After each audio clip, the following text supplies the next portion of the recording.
Hi സുഹൃത്തുക്കളെ, പുതിയ വീട്ടിലേക്ക് സ്വാഗതം. അപ്പോൾ നമ്മളൊരു ഇവിടെ പരിചയപ്പെടുത്താൻ പോകുന്നത് ഒരു അടിപൊളി സ്റ്റേ ചെയ്യാൻ പറ്റിയൊരു സ്പോട്ടാണിത്. ഞാൻ മുൻപ് ഇതേപോലത്തെ ഒരു സ്പോട്ടുള്ള ഒരു ഏരിയൻ്റെ വീഡിയോസ് ഞാൻ നമ്മുടെ ചാനലിൽ ഇട്ടിട്ടുണ്ട്. അപ്പോൾ അത് കാണുക. അതിന് പുറമെ ഇതും ഒന്ന് കാണുക.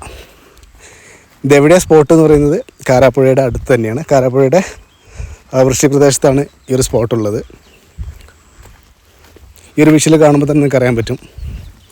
കാരണം ആ ഒരു വെള്ളം ഒക്കെ ചേർന്ന് നിൽക്കുന്നൊരു സ്പോട്ട് തന്നെയാണത്. ആണെങ്കിൽ ഇപ്പം കാണിച്ചു തരാം. നമുക്ക് അടിപൊളി വ്യൂ എന്ന് പറഞ്ഞാൽ അടിപൊളി വ്യൂ ആയിരിക്കും. കണ്ടില്ലേ, അതിൻ്റെ ഫ്രണ്ടിൽ നിന്ന് കാണുന്നൊരു വ്യൂ ആണത്. ഒരു രക്ഷയുമില്ല. ഇപ്പോൾ ഒരു കിഡിലൻ സ്പോട്ട് പറഞ്ഞാൽ കിഡിലൻ സ്പോട്ട്. ഈ വിഷ്വൽ കാണുമ്പോൾ നമുക്ക് എന്ത് ഭംഗിയാണെന്ന് നോക്കിയേ. നല്ല വൈബാട്ടോ അവിടെ. ഇവിടെ വന്ന് സ്റ്റേ ചെയ്യുമ്പോൾ രാവിലെ ആയാലും വൈകിട്ടായാലും നൈറ്റ് ആയാലൊക്കെ ഒരു വേറെ രീതിയിലുള്ള വൈബ് തന്നെയാണ് ഇവിടെ. ഇതിൻ്റെ ഡീറ്റെയിലും കാര്യങ്ങളൊക്കെ ഞാൻ ഡിസ്ക്രിപ്ഷനിൽ കൊടുക്കാം. എല്ലാവർക്കും സ്റ്റേ ചെയ്യാൻ പറ്റുന്ന ഒരു വില്ല തന്നെയാണ്. സിംഗിൾസ്, കപ്പിൾസ്, ഫാമിലി ആയിട്ട് അല്ലെങ്കിൽ ഗ്രൂപ്പ് ഓഫ് മെമ്പേഴ്സിനൊക്കെ നിൽക്കാൻ പറ്റുന്ന ഒരു അടിപൊളി സ്പോട്ടാണ്. അത് കുറച്ചും കൂടി നമുക്ക് പ്രൈവസിയും കിട്ടുന്നൊരു ഏരിയ തന്നെയാണത്. അതൊരു കോമ്പൗണ്ടിനകത്ത് തന്നെയാണ് ഈ ഒരു പ്രോപ്പർട്ടി ഉള്ളത്. അതും കാരാപ്പുഴ ബാക്ക് വാട്ടറിൻ്റെ തൊട്ട് ചേർന്ന് നിൽക്കുന്ന അതായത് നദിയുടെ ആ ഒരു അരികെ ചേർന്നിട്ടാണ് ഈ ഒരു സ്പോട്ടുള്ളത്. ശരിക്കും നമുക്ക് അവിടെ സ്റ്റെയറൊക്കെ ഉണ്ട്. വേണമെങ്കിൽ ആ നദിയുടെ അവിടെ അടുത്ത് വരെ പോയിട്ട് നമുക്ക് വരാം. കാരണം അവിടെ ജസ്റ്റ് ഒന്ന് ചൂണ്ടയിടുക, മീൻ പിടിക്കുകയും അങ്ങനെയൊക്കെ ചെയ്യാൻ പറ്റുന്ന ഒരു സ്പോട്ട് തന്നെയാണത്. പിന്നെ റൂംസും കാര്യങ്ങളൊന്നും പറയാനില്ല. നീറ്റായിട്ടുണ്ട് എല്ലാ കാര്യവും. ഈ ഒരു വിഷ്വൽ കാണുമ്പോൾ തന്നെ നിങ്ങൾക്ക് അറിയാൻ പറ്റും. കാരണം ഞാൻ ഈ വിഷ്വൽ നിങ്ങളെ കാണിക്കുമ്പോൾ കൂടുതലൊന്നും പറയണ്ട. കാരണം ഇത് കാണുമ്പോൾ തന്നെ നിങ്ങൾക്ക് അത്രയും ഒരു മനോഹാരിത നിങ്ങൾക്ക് എന്തായാലും ഫീൽ ചെയ്യും.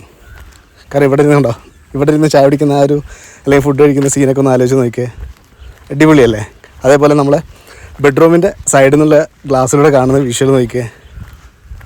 അത് നമ്മൾ കാണുന്നത് തന്നെ ആ ഒരു അടിപൊളി സ്പോട്ടിലേക്കാണ് കാണുന്നത്. ഇത് ബഡ്ജറ്റ് ഫ്രണ്ട്ലി ആയിട്ടുള്ളൊരു പ്രൊവൈഡ് ചെയ്യുന്നൊരു വില്ലയാണ്. അപ്പോൾ ഇതിൻ്റെ നമ്പറും കാര്യങ്ങളും ഞാൻ ഡിസ്ക്രിപ്ഷനിൽ കൊടുക്കുന്നുണ്ട്. അപ്പോൾ അതിൽ നിങ്ങൾക്ക് വിളിച്ചിട്ട് ടൂറൊക്കെ പ്ലാൻ ചെയ്യുമ്പോൾ ഈ ഒരു സ്പോട്ട് മസ്റ്റായിട്ട് നിങ്ങൾ വിസിറ്റ് ചെയ്യേണ്ട ഒരു ഏരിയ തന്നെയാണത്.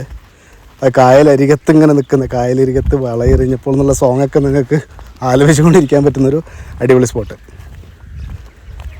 പിന്നെ നമ്മുടെ വയനാടിനെ കുറിച്ച് പറയുമ്പോൾ ഒന്നും പറയാണ്ടിരിക്കാൻ പറ്റില്ലല്ലോ. കാരണം വയനാടൊരു പ്രത്യേക ഭംഗിയല്ലേ ശരിക്കും. കേരളം എന്ന് പറഞ്ഞാൽ ഗോഡ്സ് ഓൺ കൺട്രിയാണ്. അതിൽ വേറൊരു വൈബ് കിട്ടുന്നൊരു ഏരിയ തന്നെയാണ് വയനാടും. നമുക്ക് ഇവിടെ നിന്നുള്ളൊരു വ്യൂവും കിട്ടും. അതേപോലെ അതിൻ്റെ ടോപ്പിലേക്ക് പോകുമ്പോഴും ഒരു വേറെ ടൈപ്പ് ഒരു വ്യൂ ആയിരിക്കും ഉണ്ടാവുക. കാരണം നമുക്ക് ഫുഡ് പ്രിപ്പയർ ചെയ്ത് നിങ്ങൾക്ക് സ്വന്തമായിട്ട് സാധനങ്ങളൊക്കെ വാങ്ങി പ്രിപ്പയർ ചെയ്ത് കഴിക്കണമെന്നുണ്ടെങ്കിൽ അതിനുള്ള അടുക്കള ഫെസിലിറ്റീസും കാര്യങ്ങളൊക്കെ അവർ പ്രൊവൈഡ് ചെയ്യുന്നുണ്ട്. അതിൻ്റെ മുകളിലുള്ളൊരു ഓപ്പൺ ഏരിയ ഉണ്ട്. അവിടെ നിങ്ങൾക്ക് ക്യാരംസ് കളിക്കാനും മറ്റുള്ള കാര്യങ്ങൾ ആഹാരം കഴിക്കാനൊക്കെ ഉള്ള ഒരു അടിപൊളി സ്പോട്ടുണ്ട്. കാരണം അതിൻ്റെ ടോപ്പിൽ കയറി നിന്നിട്ട് നിങ്ങൾക്ക് നൈറ്റൊക്കെ ഒരു എൻ്റർടൈൻമെൻറ്റ് എൻജോയ് ഒക്കെ ചെയ്യാൻ പറ്റുന്നൊരു ഏരിയ തന്നെയാണത്. ഈ ഒരു വിഷ്വൽ കാണുമ്പോൾ നിങ്ങൾക്ക് അറിയാൻ പറ്റും. കാരണം നമ്മൾ നേരത്തെ കണ്ടതും ഇപ്പോൾ കാണുന്നതായിട്ടുള്ളൊരു വിഷ്വലും കാര്യങ്ങളൊക്കെ. ശരിക്കും ഇങ്ങനത്തെ ഒരു സ്പോട്ടിൽ വന്നു കഴിയുമ്പോൾ നമുക്ക് ഒന്നും പറയാൻ പറ്റാത്തൊരു പ്രതീതിയാണ് ശരിക്കും. എന്താ പറയുക, ഏതാ പറയുക, ചില വാക്കുകൾ കിട്ടാത്തൊരു പ്രശ്നങ്ങൾ, ബുദ്ധിമുട്ട്.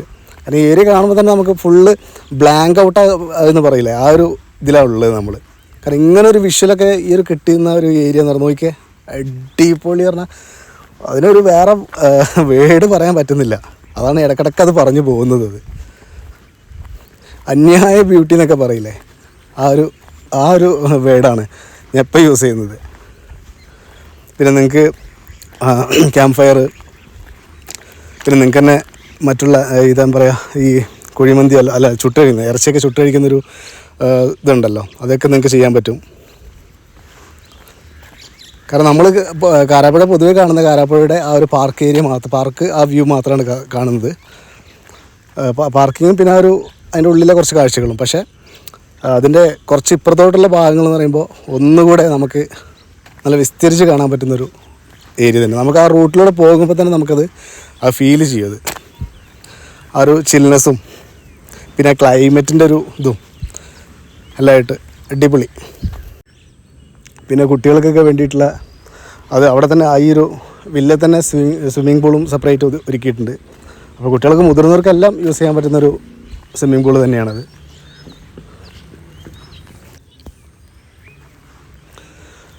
ഇവിടുന്ന് ഏകദേശം ഒരു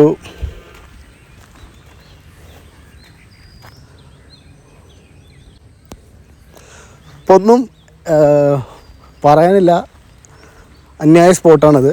അപ്പോൾ എന്തായാലും ഇവിടെ വയനാട് വരുന്ന ആളുകൾ ഇവിടെ ഒന്ന് മസ്റ്റായിട്ടൊന്ന് ഈ ഒരു വില്ലയും ഇവിടുത്തെ ലൊക്കേഷനും ഈ ഒരു ആംബിയൻസൊക്കെ ഒന്ന് മസ്റ്റായിട്ട് ട്രൈ ചെയ്യുക.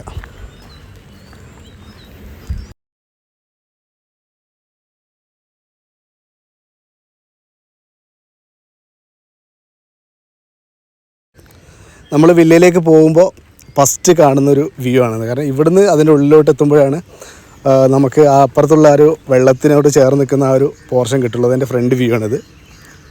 ഈ ഫ്രണ്ട് വ്യൂ സാധനം നമ്മൾ ബാക്കിൽ ഇട്ടാറുണ്ടെങ്കിൽ ഞാനത് പറഞ്ഞു വന്നതിന് ശേഷം ഇടാന്ന് വെച്ചിട്ടാണ് അങ്ങനെ ഇട്ടിട്ടുള്ളത്. കണ്ടില്ലേ, അതിൻ്റെ കുറച്ച് മുകളിൽ ഇവിടെയൊക്കെ വേറെ വില്ലാസൊക്കെ ഉണ്ട്. പക്ഷെ ഞാനതിൻ്റെ ചേർന്ന് നിൽക്കുന്നൊരു വില്ലാസിൻ്റെ കാര്യമാണ് ഇപ്പോൾ ഞാൻ പറഞ്ഞിട്ടുള്ളത്. അപ്പോൾ എന്തായാലും ട്രൈ ചെയ്യുക.